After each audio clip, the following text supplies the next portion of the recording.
morning mga kabos. May gagawin tayo ngayon. Yan o, yung 16 na ano, M16 na tubeless yan mga kabos. Ayan o, binabaklas na ni Master Entoy mga kabos. Yan, tubeless yan mga kabos. Kaya medyo mahirap ding baklasin yan kasi dikit nga siya mga kabos. Kaya pwede nating sinisinsil niya yan mga kabos kasi ano, talagang ano yan mga kabos, mahirap na baklasin. Kaya dahan-dahan lang yung pagsisinsil dyan mga kabos,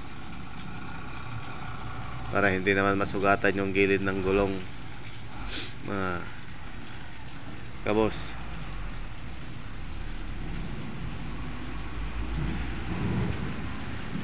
Ayan o, pinapababa na lang mga kabos para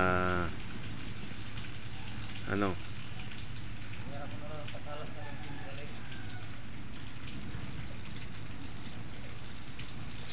ayan o, para tanggalin niya, kunin na yung panungkit na mas magandang panungkit dyan mga kabos, para dire-diretso nang mabaklas yung 16 na rim. Yan, 16 na gulong yan mga kabos.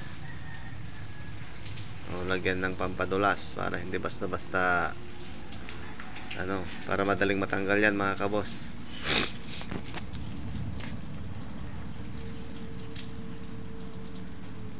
Ayan o, si Master Entoy.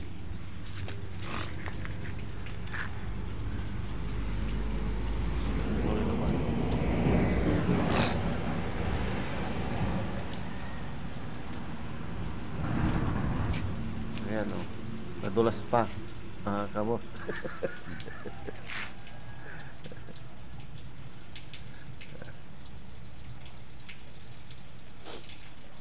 Pero yan, dudukutin na namin yan mga kabos. Hindi na namin babaklasin na buo yung gulong kasi pwede namang madukot yan para hindi na masyadong mahirapan mga kabos.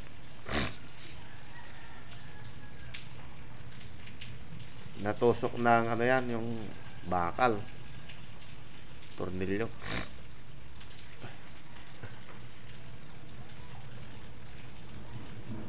Ayan mga kabos oh, nihimas-himas pa ni Boss Master Entoy.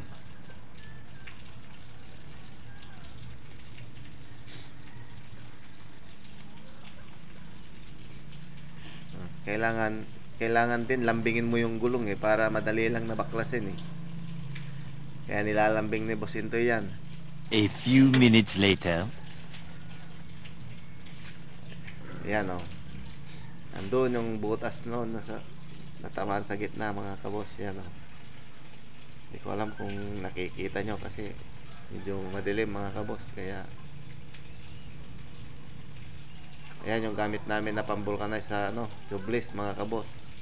Yan yung vulcanizing solution. Yan yung pampadikit niya mga kabos.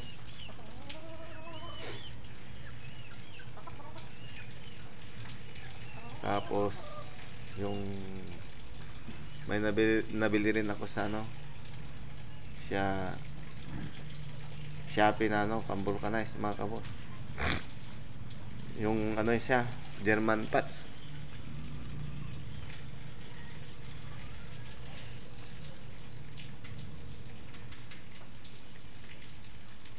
Ayan yan, medyo pinapatuyo pa yung yung vulcanizing solution para kailangan medyo patuyin pa yun mga kabos kasi pagbasa hindi didikit.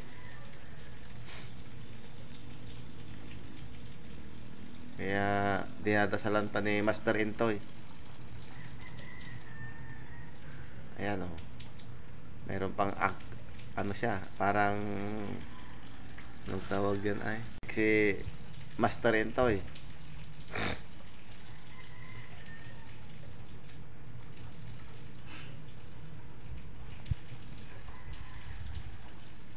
Yan.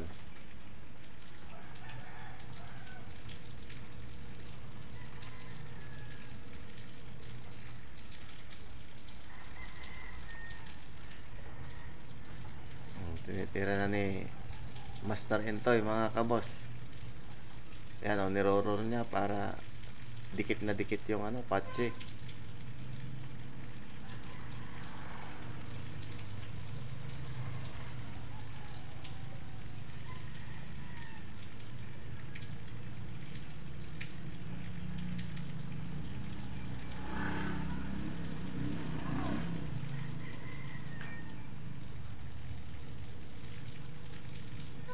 Kailangan natanggalin yung plastic niyan mga kaboss para ano, talagang dikit na dikit yan. Kasi pag yung iba hindi tinatanggal yung plastic mga kaboss kay boss Master Entoy tinatanggal niya. Ayan o, tanggal na niya.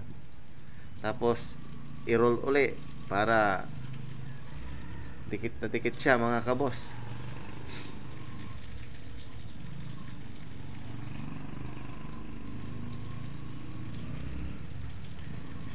rim yan mga kabus ha, na tubeless yung binibira ni Master Entoy.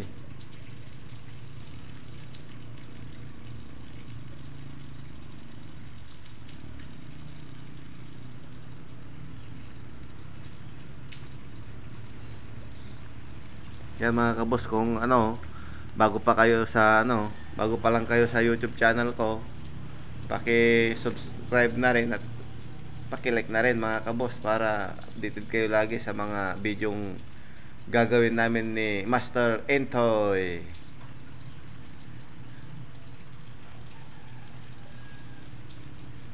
Ayan mga kabos dito sa video namin mga kabos, matututo ka kung paano. Siyempre kung ikaw gusto mong matuto sa mga ganyan na trabaho, panoorin mo lang yung YouTube channel namin mga kabos.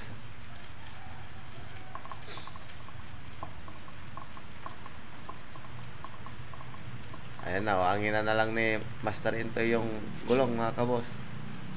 Ang nilalagay lang namin na hangin dyan mga kabos, mga lang 85.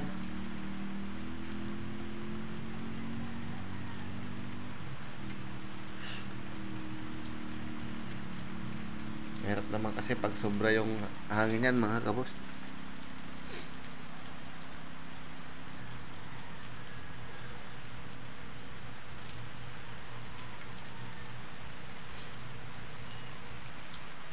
Oh, nawala si Master Entoy.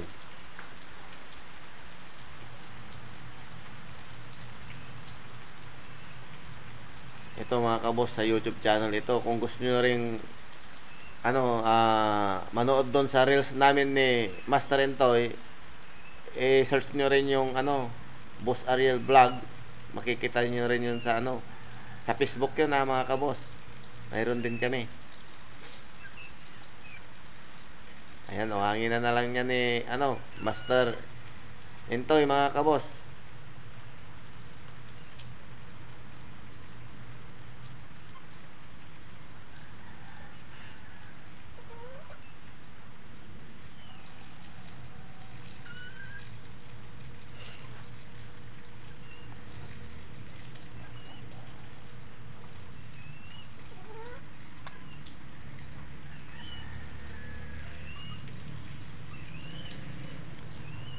Ayan si Boss Master Entoy. Ayan.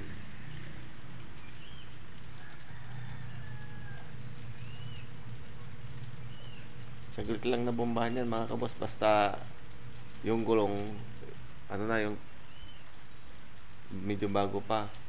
Pag yung na yan stock, yun, mahirapan tayo dyan mga kabos na magkabit. Mahirap hanginan.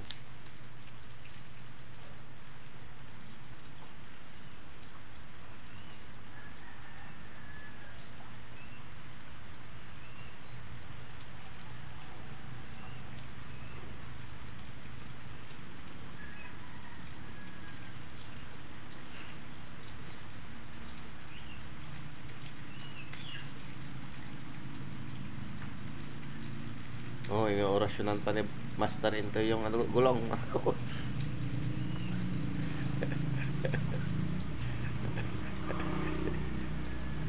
Ayan na, oh. Kinakabit na niya yung isang gulong, mga kabos. Yun, yung driver. Si Master Dison din yan. Disondo. Ayan, oh. Kinakabit na ni Master Into yung isang gulong, yung pang-inner na gulong, mga kabos. Yan yung ano, yung kariton ni Master Navarro.